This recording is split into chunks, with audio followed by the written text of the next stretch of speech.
Good morning. It's a beautiful morning here in Glenmarie, and we're here to take a look at the new Kia Carnival. Now, new distributor BERMAZ has actually scheduled a media drive for us. It'll take us a couple of hours out of town, and so we're very excited to see just what's up with this new 11-seater fully imported MPV from Kia under BERMAZ's stewardship. This should be quite fun, so hope you'll stay tuned.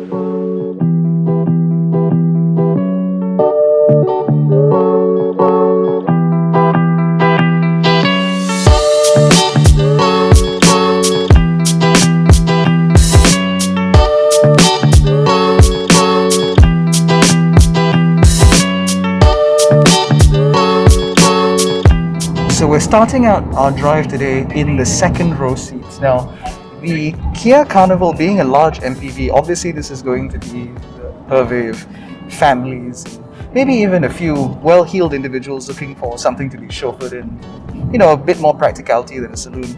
And to that end, it's pretty nice in here. We spent a little bit of time here and it's comfy, it's quiet, the seats are endlessly adjustable. Even though it's the 11-seater, there is still plenty of flexibility in here should you just want, say, 2 seats on every row.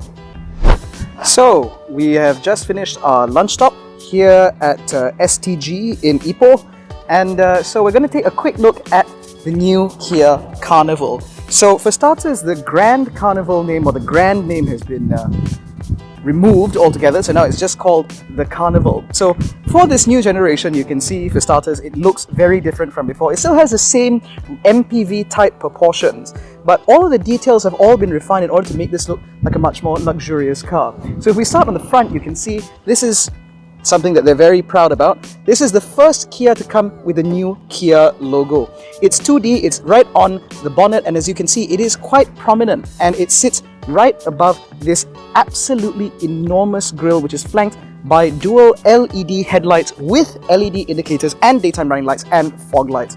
So as you can see, naturally, this is a very distinctive front end, and it's definitely something that you will see a mile off, especially if it's in your rear view mirror. Now, under the bonnet is a 2.2-litre SmartStream diesel engine paired to an 8-speed automatic gearbox, which as a whole provides a relatively punchy powertrain. We'll talk about that in the driving portion, but it provides decent motive force, and it's relatively refined and quiet too, and frugal at that.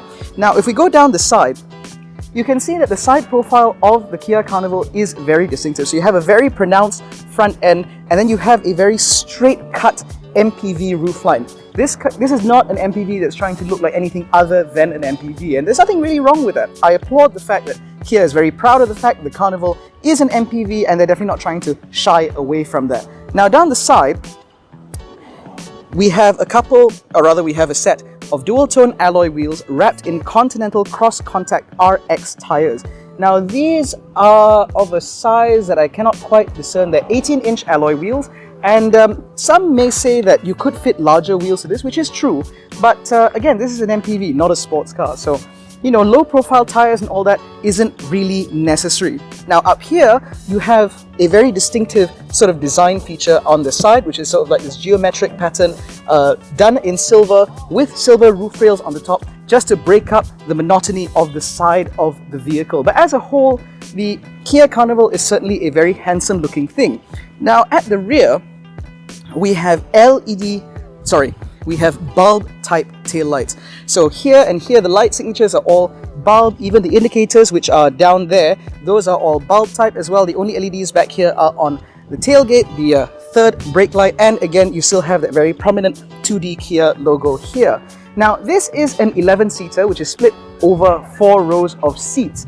But for this drive, we have the 4th row down, which means you have a pretty decent amount of space back here. As you can see, there's enough luggage for 5 motoring journalists in a car without too much issue. You can raise this quite high, and of course, if you raise the 4th row, you have a 12-volt socket there, you have aircon vents for almost every passenger, and of course, the rear compartment gets its own climate zone controllable from the 2nd row.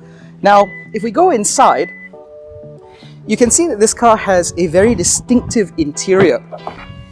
For starters, the upholstery in here is a sort of tan and black leather, and the top of the dash and the top of the door cards are all done up in black, again to help the driver sort of focus on the road ahead, and it all looks very premium and very plush, which is in keeping with what Kia envisions itself as in this sort of modern era.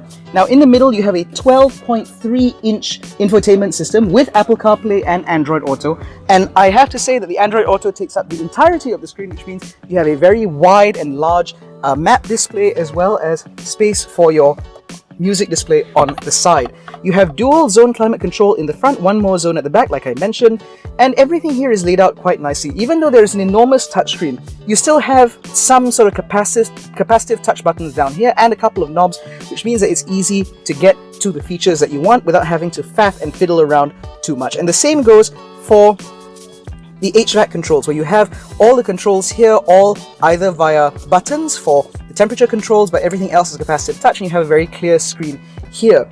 Now, in terms of the interior design, like I said, it looks very premium. You have this sort of brushed aluminium trim up here with the same geometric pattern that we saw on the outside to make the car feel a little bit more premium. And in the front, however, this is a bit of a pain point for some buyers. You don't get a digital instrument cluster. Instead, you get a couple of analog dials with a relatively large supervision screen in the middle, which is all color. And of course, it would be nice if there were screens, but frankly, these are just fine. It's very clear, it's very legible, it's very easy for you to use because all the buttons are all here and here, which makes it very easy for you to manipulate. You do get automatic lights and wipers as standard, which is always nice, and like any Hyundai Kia model, when you change any of the settings, it comes out here, so it doesn't take that long for you to figure out where everything is. Now, another point I'd like to make is actually down here. So instead of a regular gear lever, you have a shift-by-wire system. I apologize for all the cables, but you have a shift-by-wire system which uses this knob to change gears with the park button in the middle and reverse, neutral and drive up here. You also have an electronic parking brake with auto hold and a drive mode selector.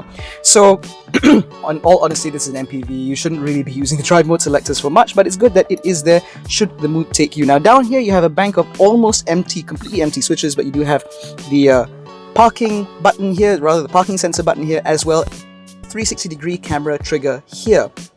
So overall, the interior of this car is relatively well appointed. You also get some USBs here, a couple for power, one for infotainment connectivity. You get a Qi wireless charger here as well. And overall, it's actually pretty well equipped. Now, as with any MPV, the second row is very important. So if I just nick over to this white car here,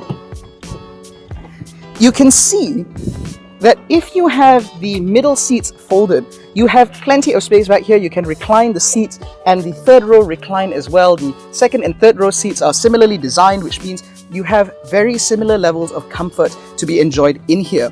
Now, if you look up on the ceiling, you can see not only are there ceiling mounted vents here, which can be adjusted and twisted and closed, of course, but you also have controls for the the second, third, and fourth rows, which means that you can get quite comfortable in here. Also, the second and third row windows all have their own sun blinds, so you can raise that one, you can raise that one, and you can enjoy a decent amount of comfort and privacy back here. Now, it's worth noting, of course, that it comes with power doors on either side. Another notable design feature, of course, are these absolutely enormous wing mirrors. Now, the thing about cars like this is sometimes they have passenger car sized wing mirrors, which means visibility can be a bit poor, but with these, even though they're quite tall, they do provide a good amount of visibility. And on the bottom there's actually a little visor to help sort of reduce wind noise here, which is all well and good because NVH levels in this car are quite enviable compared to other MPVs within this segment. Now, I'm going to take a moment to just mention the fact that the Kia Carnival is fully imported from South Korea and is currently available only in an 11-seater configuration with a 2.2-litre turbo diesel. We're made to understand that CKD models will be coming in soon, and when they do, there will be some spec changes. We expect an improvement in safety, for example, and some other variants in terms of interior fitment, like the number of seats, for example. Now, enough talking, let's get back to driving, but I can tell you a little bit more about what it's like inside. Alright, now driving the Kia Carnival. Now, this is a car that quite a lot of you have been waiting for, and so we're very glad to have been given this opportunity to take a look and sample this car, albeit in a very brief sort of fashion. The thing about the Carnival is that this is the first BERMAZ offered Kia in our market, and so it does serve as sort of a standard bearer for a lot of things. Now, In terms of being a new generation Kia product, it certainly feels a lot more upmarket than the Kias that we're used to. And behind the wheel, even though this layout is rather familiar in terms of the 2.2 litre turbo diesel and so on, it feels like a very refreshed vehicle. It drives, for starters, in a very confident manner. The ride has been tuned in such a way that it handles lumps and bumps really well, but it still provides very good high-speed stability on the motorway, as we sampled on the way here to Ipoh. And now, from behind the wheel of this rather large machine, it doesn't feel unwieldy, thanks to a very intelligently tuned steering and suspension system. Now, because you've got a 2.2 litre turbo diesel up front, motive force is pretty decent. You've got a lot of low-end torque, and thanks to the 8-speed automatic, it means that you can cruise with relative ease as well. Now, in town, like we are now, as I said earlier, it doesn't feel unwieldy. This doesn't feel like an overtly large vehicle. And so maneuvering it through town roads and so on doesn't feel too laborious. This is of course aided by the fact this car comes with blind spot monitoring, which means that when you're driving along, assuming these enormous wing mirrors can't do their best possible job, you will be alerted of any vehicles or any objects in your blind spot. On the motorway, like I said earlier, this car drives with a degree of confidence that is hard to find within this segment. But that said, there are some slight drawbacks. For starters, this 11-seater Kia Carnival does not come with things like adaptive cruise control, lane keep assist, or even lane departure warning at that. But from what we understand, the choice in spec was made specifically because they wanted to hit a certain price point. At 195,000 ringgit, the Kia Carnival certainly cuts a very fine suit. Everything in here is what you need. Triple zone climate control, 11 seats, leather upholstery,